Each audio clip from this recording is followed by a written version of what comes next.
Bien, estimados alumnitos y alumnitas, otra cápsula más de nuestra asignatura Síntesis de Imágenes. Hoy, en esta cápsula, vamos a ver una cosa muy simple, va a ser una cápsula cortita, ¿no es cierto? Pero no deja de ser importante, en el cual vamos a ver la construcción de vectores simples. Para esto vamos a generar una nueva mesa de trabajo, ¿no es cierto? Pero ahora vamos a usar una mesa de trabajo estándar, ¿no es cierto? Vamos a usar una hoja carta, ¿ya? Por ejemplo, para una hoja carta, ¿cierto? Apaisada. Fíjense que estamos en archivo reciente.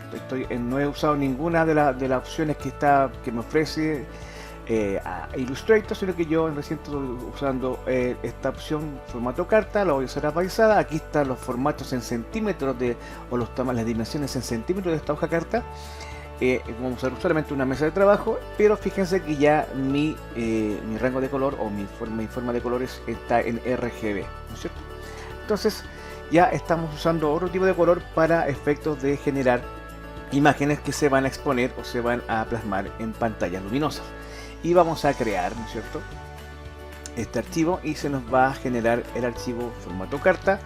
Con control 3 yo encajo mi mesa de trabajo en mi área o mi interfaz. Aquí tengo mi paletita flotante y si se fijan ya mi slate de mi paleta de colores está basada en lo que es RGB, en lo que es los colores para pantalla, ¿no es cierto? Entonces tenemos acá nuestro histograma con línea negra y fondo blanco, ¿no es cierto?, que podemos modificar cuando queramos. ¿Qué es lo que son los vectores preestablecidos, ¿no es cierto? Son figuras que ya nos entrega Illustrator de manera en la cual nosotros podemos dibujar solamente por arrastre. Anteriormente nosotros vimos con la pluma cómo poder generar nuestro propio vector, ¿no es cierto? Nuestro paño vectorial o nuestro plano vectorial o nuestra poligonía, ¿ya? Después de esta cápsula vamos a ver transdigitar, ¿no es cierto? ¿Qué es lo que es transdigitar y por qué surge ese término transdigitar? Porque ya con la evolución de la gráfica, de la tecnología, de la nanotecnología, de las representaciones gráficas que están haciendo en plataformas como computadores, laptops, etcétera, ya las variables para poder adquirir o generar un proyecto de diseño artístico van aumentando. El abanico se empieza a ampliar mucho más, hay muchas más opciones para elegir para poder obtener una pieza gráfica, ya sea artística, sea de animación, imágenes dinámicas, etcétera, ¿ya? Pero por ahora vamos a ver una herramienta simple, que es la que está acá. Si ustedes pueden ver que yo mantengo apretadas las herramientas acá. Tengo herramientas preestablecidas de rectángulo, herramientas de rectángulo con puntas redondeadas, herramientas de elipse, herramientas poligonales, herramientas de estrella y la herramienta del destello, ¿no es cierto? Que lo vamos a ver al final, porque eso hay que complementarla con colores. Colores. Vamos a empezar a ver los colores planos. Entonces, yo quiero modificar mi histograma, porque yo el cuadro que quiero dibujar quiero que tenga un fondo anaranjado. Entonces busco en el rampas de color más o menos con el ecotario donde está el color anaranjado, y aquí voy viendo la temperatura del color, ¿no es cierto? Y se me va generando mi gestión de pantón de color, es decir, la numeración que me va a permitir que este color se repita en otros computadores, porque yo, en vez de mandar el color, voy a enviar también estos números que están aquí al lado, que son los porcentajes de color. Entonces yo voy a poder hacer este tipo de color con RGB, ¿no es cierto? No obstante, una vez que tenga ya este relleno listo, voy a dejar la línea negra, así de simple, ¿ya? Entonces vamos a hacer lo siguiente: vamos a usar la herramienta de rectángulo y vamos a dibujar un rectángulo. ¡Tarán! Mira qué simpático, qué simple y tal cual. Pero ahí está nuestro rectángulo, y así sucesivamente yo puedo dibujar mi rectángulo con puntas redondeadas que ya están preestablecidas ya, ¿no es cierto? Recuerden que si yo tomo con la herramienta de selección directa, mis poligonías me van a mostrar los nodos de redondez de curva, o sea, de vértice, ¿no es cierto? Yo a este puedo dejar muy parecido al cuadro que hice yo con las puntas redondeadas, ¿ya? Yo no sé por qué existe un cuadro con puntas redondeadas si existe la herramienta para poder redondearlas, pero Illustrator debe tener sus motivos, sus razones para seguir integrándolas dentro de la creación de herramientas nativas o de poligonías nativas vectoriales. Luego tenemos la herramienta elipse, que recuerden que si yo dibujo sin apretar ninguna tecla, solamente arrastrando el mouse, yo puedo hacer mi elipse, pero random, es decir, no proporcional, pero si aprieto Shift, mi círculo se va a proporcionar. Y si aprieto Shift y Alt, mi círculo se va a generar concéntricamente, ¿ya? ¿Se fijan? El centro va a ser el eje de creación, pero si yo suelto Alt, mi TIFF se va a generar de forma de arrastre desde el arrastre desde izquierda a derecha, ¿cierto? No desde el centro, ¿ok? Pero si lo quiero desde el centro, aprieto Shift y Alt y se me va a generar desde el centro, ¿ya? Y ahí está mi círculo. Obviamente todo lo que yo dibuje y que saque de estas herramientas, ¿no es cierto?, van a tener la misma característica de color. Líneas negras con fondo anaranjado, ¿sí? Vamos con la estrella ahora, ahí está la estrella, y sencillamente el destello lo vamos a ver al final, ¿ok? Si yo quiero cambiar el color de cada una de estas poligonías, simplemente yo me voy a la paleta de colores, elijo por ejemplo fondo, y si hago doble clic se me va a abrir el rampart de color con las temperaturas de color y sus porcentajes, y aquí están varios porcentajes CMYK, RGB, está toda la tabla de porcentaje, que incluso las cifras para internet, para la página web, ¿ya? Aquí están todas las paletas o los controles para poder tener información de la paleta de color que se va a generar o del color que estoy generando yo en mi paleta de colores. Entonces, si yo quiero modificar el color de este vector que está acá, ¿no es cierto?, yo simplemente elijo relleno, que eso quiere decir que en mi histograma el relleno esté al frente sobre la línea, ¿no es cierto?, y eso es lo que va a ser editable, y yo voy a poder manejar acá el color, la mezcla de color, ¿no es cierto? O puedo buscar el espectro color dentro del rampart de color. Puedo buscar aquí un color lila, por ejemplo, y se va a ir asumiendo el color lila. Yo puedo ir modificando con los slate la mezcla que yo quiero, y así sucesivamente yo puedo ir a elegir el otro fondo y voy a empezar a tener un rango de color o una gama de colores específicas, ¿no es cierto? Solamente usando esta carga de colores que se encuentran acá, ¿ok? Entonces ya lentamente yo puedo tener mis herramientas con el color específico que yo deseo. Es muy simple, sobre todo colores planos. Más adelante vamos a hablar de texturas y diseños, ya lo que son patrones de diseño, y tanto para vectores como también para la línea. Ya nosotros hemos hablado de la línea, ya, pero en cierta manera esto es fácil de poder llevar a cabo, y de hecho si yo elijo este objeto y con la pluma dibujo nuevamente un vector libre, obviamente que va a asumir el color del cual elegí yo primero. Si yo elijo este objeto y me voy a la pluma y hago otra opción libre de vector, ¿no es cierto?, va a asumir el color que yo elegí, ¿cierto? Entonces esos son detalles simples. Si yo hago aquí, tomo este objeto y Alt y aprieto Alt y muevo esto, ¿no es cierto?, teniendo Alt apretado, lo que voy a hacer es una copia de ese objeto. Repito, tomo este objeto, aprieto Alt y lo muevo. A donde lo mueva, lo que se va a mover va a ser la copia. Ya, voy a cerrar todo esto de nuevo y voy a hacer un cuadradito nuevamente acá, o la misma estrella. Si yo hago una estrellita acá, ahí está, pequeñita, aprieto Alt y la muevo hacia abajo, ya, fíjate que la voy a dejar a esa altura, ahí.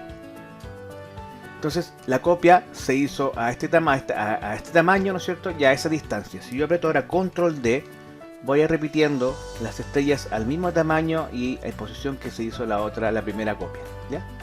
Entonces, por ejemplo, si yo quiero, esto va para todo, ¿cierto? Si yo quiero hacer un rectángulo, porque tengo que hacer una planilla o algo así, si hago un rectángulo, ¿no es cierto?, como hacer un campo para una planilla, este rectángulo lo tomo y con Alt lo muevo hacia abajo y voy a hacer una copia. Mi problema es que si yo quiero hacer perfectamente que este rectángulo quede precisamente debajo del otro, ¿ya?, yo, ¿qué voy a hacer? Además de apretar Alt para que se genere la copia, voy a apretar Shift para que mantenga la proporción. Fíjate que ahora ya no se mueve, ya se está imantando hacia abajo, ¿se fijan? Entonces yo voy a dejar ahí suelto y se duplicó y quedó precisamente paralelamente con la figura original. Si hago Control D, se va a seguir replicando hacia abajo, ¿se fijan? Entonces, si no se dieron cuenta por qué hice eso, pues cuando yo tomo este objeto y lo arrastro y aprieto Alt, se va a hacer una copia, pero se va a mover random, es decir, de manera libre. Yo quiero que me quede justo abajo, entonces para cerciorarme que quede abajo, aprieto Shift y eso me va a imantar la posición, la siguiente posición de la copia, y me la va a imantar en paralelo con la primera imagen. Entonces ya no, si la suelto ya no va a quedar suelta, sino que si aprieto Shift, se va a imantar en cuanto al margen del ancho de la primera línea, por lo tanto va a quedar justo debajo de la primera, y al hacer Control D, todas las demás se van a generar a la distancia y proporción de la primera copia, ¿ok? Son pequeños tips que ustedes pueden utilizar a la hora de poder dibujar, ¿ya? y eso lo pueden hacer con todos los elementos que le ofrece la herramienta de vectores nativos simples, ¿ya? Entonces, si yo quiero hacer un rectángulo, por ejemplo, si yo estoy en pluma y quiero hacer un rectángulo, aprieto la M y ya estoy listo para hacer un rectángulo, ¿ya? ¿Por qué se hace esto? Porque si ustedes se van a la caja van a ver controles abreviados M y L, que son para hacer cuadros y elipses automáticamente. Si yo aprieto la L, obviamente que, perdón, la L va a generarse el rectángulo, ¿no es cierto? Y si aprieto la M, me va a hacer cuadrado, ¿ya? Son los shortcuts que se pueden ocupar para hacer este tipo de vectores simples. Y por último, para que solamente ustedes les invito a que intruseen, ¿no es cierto? Y empiecen a experimentar con estos objetos simples. El rombo ahí está, yo lo puedo dejar como quiera, ¿no es cierto? Y ahí se asume mi rombito, ¿no es cierto? No sé si se llama rombo esto, ¿no? En realidad no es rombo. 1, 2, 3, 4, 5, sextaedro. No sé cómo se llama, no los voy a confundir con mis términos, pero es una poligonía. Poli, muchos lados, ¿no es cierto? Entonces es una poligonía y también yo puedo achicar, ampliar, ¿no es cierto? Y puedo hacer varias modificaciones solamente con la manipulación de su caja de delimitadora, ¿no es cierto? Bien, siempre súper simple.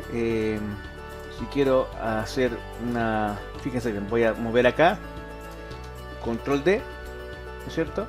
Voy a tomar todo esto, voy a mover abajo con Shift y con Alt, ¿no es cierto? Y control D, y ya tengo un patrón listo para mi página, ¿no es cierto? Y ahí está. Una otra cosa importante es hablar de las capas, ¿no es cierto? Yo no he hablado de las capas porque solamente me he supeditado solamente un objeto, pero las capas están acá y yo todos estos polígonos que tengo acá están solamente dibujados en una capa. Yo puedo hacer muchas capas acá, ¿se fijan? Yo puedo con este icono que está acá que se crea nueva capa, yo puedo hacer muchas capas y hacer cada polígono en una capa diferente, ¿ya? Más adelante, cuando hagamos elementos mucho más complejos, vamos a ver cuál es la capacidad que tiene o el poder que tienen las capas gracias a el queridísimo Walter Elias Disney, quien fue el que inventó la cámara multiplano y el que de ahí en adelante se empezó a trabajar con el concepto de multicapas, ¿no es cierto? Y que nos ha servido tanto con Photoshop, con After Effects, con Premiere y con Illustrator y todos los programas que usen multicapas, ¿no es cierto? Entonces, esto es muy simple, ¿ok? Pero las capas las vamos a ver más adelante ya con ejercicios mucho más puntuales. Lo que me interesaba a mí era que ustedes manipularan los polígonos simples, ¿no es cierto? Y que vieran y recuerden que cada polígono tiene su edición. Si yo tomo la flechita blanca, yo puedo editar los componentes de ese polígono, ¿no es cierto? Más adelante vamos a ver deformadores, vamos a ver todo lo que compete a lo que es un polígono editable, ¿no es cierto? Y aquí yo puedo usar incluso, puedo engañarlas, ¿no es cierto? Y acá puedo con mi plumita dibujar una punta aquí, otra punta acá. Incluso, mira, vamos a hacer lo siguiente, vamos a borrar, vamos a hacer una capa nueva, ¿no es cierto? Esta la vamos a bloquear, es decir, que nada la pueda mover. Yo al hacer clic en el candado, yo puedo bloquearla. Y acá en la capa nueva voy a hacer lo siguiente, voy a tomar mi pluma y voy a decir clic acá, clic aquí, clic acá, clic aquí y clic acá arriba, ¿cierto? No quedó muy exacto, pero ahí está. Y a este verde que está acá, fíjate bien lo que voy a hacer, le voy a agregar un poquito más de oscuridad, ¿no es cierto? Y ya tengo un cubo con su sombra. Yo puedo hacer otra capa más, ¿no es cierto? Esta capa le puedo poner el nombre sombra, ¿cierto? Y yo con mi plumita puedo hacer una sombra isométrica, es decir, una sombra proyectada. Voy a poner aquí candado para que no pasara a llevar el vector que está más abajo. Y yo puedo hacer una sombra isométrica. Una sombra isométrica es, por ejemplo, la sombra que se genera cuando son las 2 o las 5 de la tarde y las sombras se empiezan a alargar, ¿no es cierto? Y se empieza a ver más triste la tarde. Y aquí está mi sombra isométrica. Yo puedo ponerle un color gris o un color oscuro, ¿no es cierto? Vamos a escala de grises, por ejemplo, y vamos a usar esa tonalidad. Y esta capa que está acá, se fijan que la sombra debería estar debajo de todo. Yo tomo esta capa y la arrastro hacia abajo. La tomo y la arrastro hacia abajo, ¿fijan? Y ya mi sombra está ahí. De hecho, le voy a sacar la línea negra, porque las sombras no tienen bordes negros. Y ahí está mi cajita con sombra, ¿no es cierto? Y así es como yo puedo jugar con mis vectores, ¿no es cierto? Y ahora vamos a hacer otra cosita más. Vamos a dejar esta cajita con sombra ahí.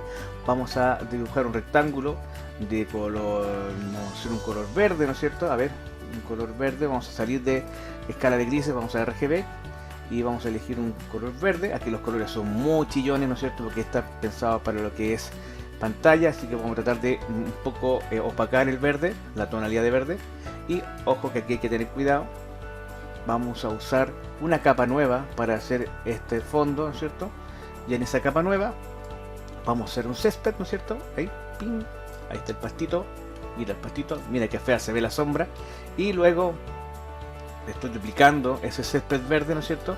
Porque después lo voy a transformar en cielo, así que le voy a cambiar el color a color de cielo. Ahí está. ¿Listo? Más claro. Y ahí está. Entonces, ¿qué puedo hacer? A ver, aquí vamos a entrar al concepto de multiplicar. ¿Qué es lo que es multiplicar? Es un modo de fusión, ¿ya? Esta sombra está sobre el césped, pero ustedes están viendo que no es una mancha gris que está sobre una mancha verde. Yo, para poder fusionar esta sombra sobre este pasto verde, lo que voy a hacer es aplicarle un modo de transparencia. Así que me voy a transparencia, ¿no es cierto? Voy a buscar transparencia en ventana, ¿ya? Transparencia. Ahí está, transparencia. Y en el modo transparencia, aparte de transparentar este objeto, es decir, bajar la opacidad, ¿no es cierto? Yo tengo eso. Pero además puedo tener modo de fusión. Si yo bajo la transparencia, lo que va a hacer es que ese gris va a ser tan transparente que va a mostrar un poco del pasto. Pero yo no quiero eso, yo quiero que sea más realista. Yo quiero que el gris que ocupé para esa sombra se fusione con la tonalidad del verde y que me generen una combinación especial de color que va a ser en definitiva el color de la sombra. Eso va a ser más hiperrealista en ese sentido. Entonces, ¿qué es lo que voy a hacer yo? Voy a dejar en 100. Aquí yo no he hecho nada todavía. Solamente abrí la ventana transparencia, que incluso la voy a anclar acá porque la voy a seguir usando más adelante. ¿Ya? Ahí ya la puse ya en mi paleta. Transparencia. Y en transparencia, ¿yo qué voy a decir? Voy a pedir que el modo de fusión sea multiplicado, ¿ya? Fíjate cómo cambió la sombra. ¿Qué es lo que pasó? Que este color gris se fusionó con la tonalidad del verde del fondo y obtuve este color, ¿ya? Ese es el modo multiplicar, es un modo de fusión que se multiplica o que se combina con las capas que están más abajo. Y ahora, yo, para que sea un poco más realista, yo voy a bajar la transparencia y ahí ya tengo mi tonalidad ya de la sombra. Ya, listo, ahí está. Mira qué bonita la sombra. Ya aparece una sombra de verdad, ¿no es cierto? Y yo puedo, listo, tener ya mi composición lista. Ahora que tenemos listo esto, vamos a usar el último, con esto terminamos. Vamos a usar el último filtro que corresponde a las poligonías preestablecidas, que es la herramienta de destello. La herramienta de destello es muy simple de utilizar, pero esta herramienta de destello es muy parecida, usa modos de fusión, ¿ya? Entonces, ¿a qué me refiero yo? Por eso que les expliqué que el modo de fusión, que la combinación de un color sobre otro o sobre otros colores, porque hay capas entre medio, va a generar una composición de color específica. Entonces, yo no puedo usar no funciona, se genera, pero no funciona bien. Yo no puedo usar la herramienta de destello en un fondo blanco, porque no tiene con qué sacar información de color para poder generar ese espectro de destello o de halo que genera el efecto de lentes, ¿no es cierto? Que es el lens flare o la capa de destello, ¿ya? Entonces yo necesito usar este filtro vectorial sobre colores. Y en este caso, en la capa de fondo, que tiene dos colores, el color cielo y el color prado, ¿no es cierto?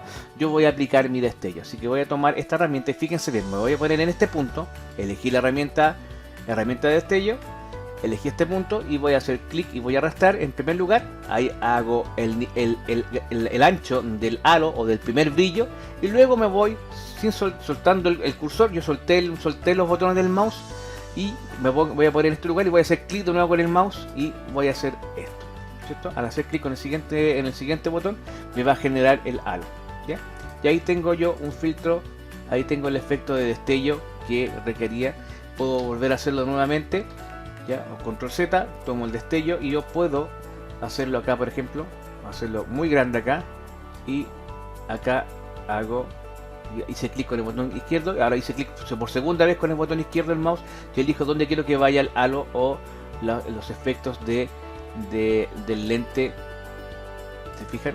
Y ahí está mi destello. Mientras más colores ponga yo, el efecto va a ser mucho más fuerte. Fíjense bien, voy a hacer lo siguiente, voy a hacer control Z y por último voy a cambiar la tonalidad o la intensidad del azul a un poco más oscuro, y fíjate que el resultado va a ser diferente en cuanto a lo que es la fusión de color del lente, del brillo, del efecto brillo con respecto al fondo. Voy a tomar nuevamente la herramienta de destello y voy a hacer aquí con un clic con el botón izquierdo del mouse, voy a hacer clic y arrastrar. Con esto genero primero el destello de luz, es la fuente de luz que se está generando, y luego hago clic en la siguiente donde yo quiera, y sin soltar puedo mover y decidir dónde quiero que vaya el halo del repliegue del lente, y suelto.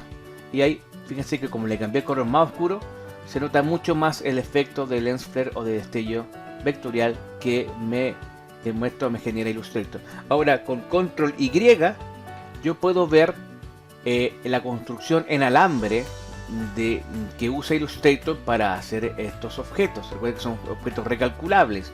Si hago nuevamente control Y, voy a volver a ver lo que es la representación de color de esos objetos, ¿ya? Ahora, si hablamos de lógica, el lens flare está mal aplicado. ¿Por qué? Porque la sombra está contraria a la fuente de luz. Por lo tanto, el lens flare está mal ubicado acá, así que lo voy a hacer desde acá. El efecto brillo voy a hacer donde corresponde la fuente de luz, pues tiene que ir en este rango, y con el segundo clic voy a hacer acá el destello secundario de mi efecto de brillo, ¿ya? Lo demás no se toma, lo que está fuera de mesa no se toma en cuenta porque queda fuera del rango de la imagen. Y aquí sí, la fuente lumínica viene de este sector y genera la sombra, incluso ahí está el ángulo del rayo, ¿no es cierto?, que me ayuda a entender por qué se genera una sombra en ese objeto. ¿Ya? Poligonías que incluso yo puedo tomar esta poligonía que está acá y oscurecerla un poco más, ¿no es cierto? Darle más oscuridad, porque está más al lado del lado oscuro de la ilustración o de la posición. ¿Ok? Bien, chiquillitos, con esto terminamos lo que es la manipulación de vectores preestablecidos simples, ¿no es cierto?, o la utilización de colores planos en formato RGB para efectos de mostrar esto en pantallas luminosas, ¿no es cierto? Así que es simple, muchas veces vamos a echarle mano a esta herramienta, por eso que es bueno que lo entiendan cómo se puede manejar, y obviamente que cada herramienta que nosotros encontramos en esta celda tiene la posibilidad de ser manipulable o moldeable según nosotros queramos o según sea nuestra intención. Bien, chiquitos, lo dejamos hasta acá. Un abrazo para cada uno de ustedes, chicos y chicas, y nos vemos en una próxima cápsula. Adiós.